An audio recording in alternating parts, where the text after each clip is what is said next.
അങ്ങനെ നമ്മുടെ സുധീഷ് രാജീവൻ പറയുന്നത് അനുസരിക്കുന്നുണ്ട്. ഞാൻ പോയിക്കോളാം, ഞാൻ അവിടെ പോയിട്ട് ഈ പൈസയും സ്വർണ്ണമൊക്കെ കൊടുക്കാമെന്നൊക്കെ പറയുന്നുണ്ട്.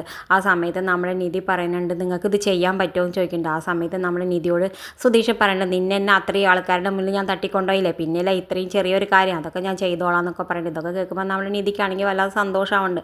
എന്തായാലും സുധീഷ് ആ പൈസയും സ്വർണ്ണം കൊണ്ടൊക്കെ രാജീവാണെങ്കിൽ ലൊക്കേഷനൊക്കെ അയച്ചു കൊടുക്കുന്നുണ്ട്. അത് കൊണ്ടുപോയി കൊടുക്കാൻ പുറപ്പെട്ട് പോകുന്നുണ്ട് കാറിൽ. പിന്നെ കാണിക്കുന്നത് അപ്പുറത്ത് നമ്മുടെ സുഭാഷേട്ടൻ പണിയൊക്കെ മാറ്റിയിട്ട് ഉച്ചയ്ക്ക് ഊണിന് കയ്യും കാലൊക്കെ കഴുകേണ്ട. ആ സമയത്ത് അനീഷിനോട് ചോദിക്കേണ്ടത് എന്താ അനീഷ് കണക്ക് കഴിക്കാറായില്ലേ ചോദിക്കേണ്ട. ആ സമയത്ത് അനീഷ് പറയേണ്ട ആ ചാന്ദിനി കൊണ്ടുവരും ഭക്ഷണം, എന്തിനാ നീ അവളെ ബുദ്ധിമുട്ടിച്ച്, ഈ വഴി അറിയാതെ അവളെ എന്തിനാ ബുദ്ധിമുട്ടിച്ചെന്നൊക്കെ നമ്മുടെ സുഭാഷേട്ടൻ ചോദിക്കേണ്ടേ. ഇല്ല അവളാണ് ഒരേ വാശി, ഞാൻ കൊണ്ടുവന്ന് തരാമെന്നൊക്കെ പറഞ്ഞു എന്നൊക്കെ പറയുന്നുണ്ട്.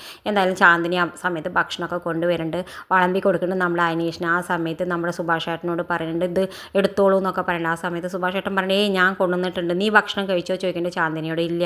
അപ്പോൾ സുഭാഷേട്ടൻ വേഗം സുഭാഷേട്ടൻ്റെ ഭക്ഷണം ചാന്ദിനിക്ക് കൊടുക്കുന്നുണ്ട്. ചാന്ദിനിയുടെ അടുത്ത് ഭക്ഷണം സുഭാഷേട്ടൻ കഴിച്ചിട്ട് പറയുന്നുണ്ട് ഓ നല്ല സ്വാദ് പറയുന്നുണ്ട്. ആ സമയത്ത് ചാന്ദിനി സുഭാഷേട്ടൻ്റെ ഭക്ഷണം കഴിച്ചിട്ട് ചോദിക്കുന്നത് ആരാ ഉണ്ടാക്കിയെന്നൊക്കെ ചോദിക്കുന്നുണ്ട്. ആ സുഭാഷേട്ടൻ പറയുന്നത് ഞാൻ തന്നെ, എൻ്റെ വീട്ടിൽ ഞാൻ തന്നെ കുക്കിംഗ്, ഓ നല്ല ടേസ്റ്റ് ഉണ്ട് എന്നൊക്കെ പറഞ്ഞിട്ട് ഇങ്ങനെ കൈകൊണ്ടൊക്കെ കാണിക്കുന്നുണ്ട്, ഹിന്ദിയിലൊക്കെ പറയുന്നുണ്ട്.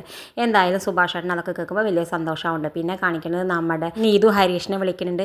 എന്നിട്ട് ഹരീഷിനോട് പറയുന്നുണ്ട് നിങ്ങളെന്താ ഫോൺ എടുക്കാത്ര വൈകിയെന്ന് ചോദിക്കുന്നുണ്ട്. ഞാൻ പണി ചെയ്യായിരുന്നു, ഒരു വണ്ടി നേരേക്കും കൊണ്ടിരിക്കുകയായിരുന്നു എന്ന് ചോദിക്കുന്നുണ്ട്. ആ സമയത്ത് നമ്മുടെ നീതു ചോദിക്കുന്നുണ്ട് ഭക്ഷണം കഴിച്ചോ ചോദിക്കുന്നുണ്ട്. ആ സമയത്ത് ഹരീഷിന് പറയുന്നുണ്ട് ആ കഴിച്ചു എന്ന് പറഞ്ഞിട്ട് മിണ്ടായിരിക്കുന്നുണ്ട്. അപ്പോൾ ഞാൻ ഭക്ഷണം കഴിച്ചു എന്ന് ചോദിക്കേണ്ടത് അതല്ല ക്യാരിങ് എന്നൊക്കെ പറയുന്നുണ്ട്. അപ്പോൾ വേഗം ഹരീഷ് പറയണ്ട നീ ഭക്ഷണം കഴിച്ചോ എന്നൊക്കെ ചോദിക്കുന്നുണ്ട്. അങ്ങനെ രണ്ടാളും നല്ല തമാശയായിട്ട് കുറച്ച് നേരം സംസാരിച്ചും കൊണ്ടിരിക്കുന്നുണ്ട്. രണ്ടാൾ തമ്മിൽ കൂടുതൽ അടുക്കുന്നുണ്ട്. പിന്നെ കാണിക്കുന്നത് നമ്മുടെ സുധീഷ് ആ പൈസയും സ്വർണ്ണമൊക്കെ ആയിട്ട് വണ്ടിയിൽ ഇങ്ങനെ പോകുന്ന സമയത്ത് ഒരാൾ വണ്ടിയിൽ ഇങ്ങനെ ആക്സിഡൻ്റ് ആയിട്ട് കിടക്കുന്നുണ്ട്, ബൈക്ക് ആക്സിഡൻ്റ് ആയിട്ട് കിടക്കുന്നുണ്ട്. അയാൾ വേഗം ഹോസ്പിറ്റലിലേക്ക് എത്തിക്കാൻ വേണ്ടി ഇറങ്ങുന്ന സമയത്ത് കുറേ ഗുണ്ടകൾ വന്നിട്ട് സുധീഷിനെ തട്ടിക്കൊണ്ട് പോകുന്നുണ്ട്. ഇത് കാണിച്ചുകൊണ്ടാണ് ഇന്നത്തെ പ്രൊമോ അവസാനിക്കുന്നത്.